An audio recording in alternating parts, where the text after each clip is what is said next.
Chances are, if you've ever worked in the workforce, you've had some sort of bad experience, an embarrassment, a shaming, a demotion, a firing, maybe bullying, sidelining, all those sorts of things happen in the workplace. Unfortunately, they are rampant. For a lot of us, our initial response has a lot to do with anger. It feels like anger on its surface.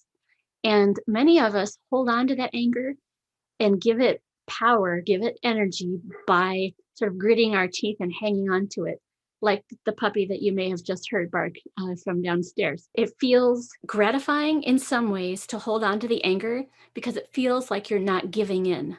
It feels like you have the power when you hold the anger and keep it alive. You might feel this anger directed towards a specific person, a group, a work unit, a whole organization, a past boss, current boss.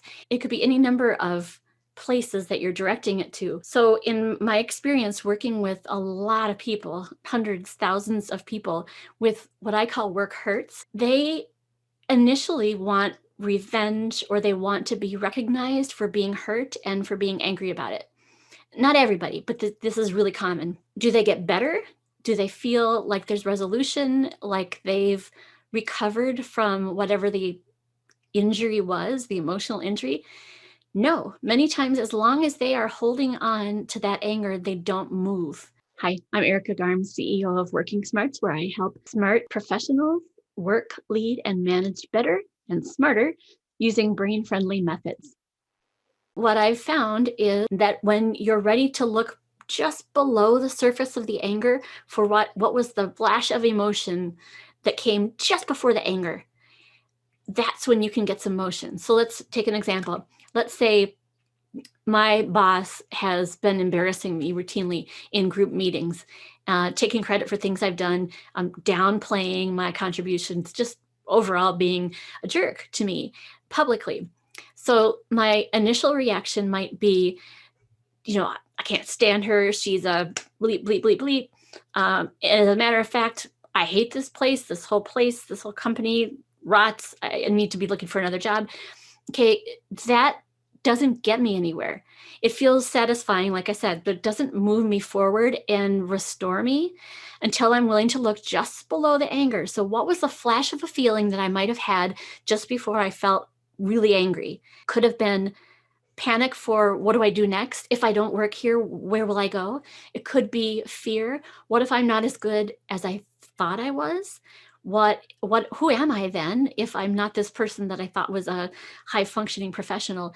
So there's fear, various kinds of fear about self-identity, about security, safety. And then there's also your garden variety uncertainty, right? This I know these characters in my work life, even if they're mistreating me or one of them is mistreating me, at least that's a given. I'm used to that. I'm not saying it's forgivable, and I'm not saying it's right that you have become used to it, but that is the case for many of us. We've gotten used to it, and sometimes that can feel easier, believe it or not, than making a big upheaval move to something different. So I'm here to tell you that you can make that big upheaval move positively without leaving the organization. It's possible. And the way to that is to look just beneath and just before the anger. And those are your clues for what you're probably afraid of. Oftentimes it's some sort of a fear or a collection of fears lurking beneath the surface. So once you know what's beneath that anger, then you can start to address, sort of talk back to yourself, address those fears, and take one small step forward at a time. This is something that I teach and that members in our Restore program learn step by step, sequentially, how to do this. But if you're not in that program right now and if you're curious, just put in the comments, please send info about Restore program.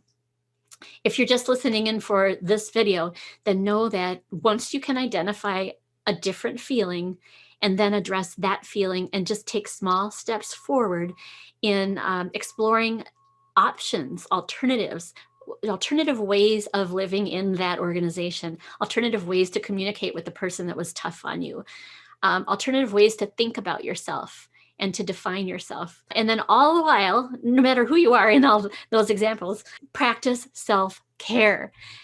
Big time. Turn up the volume on your self-care, because all of those techniques that we know are tremendously helpful and required if we're going to make a big shift of any kind.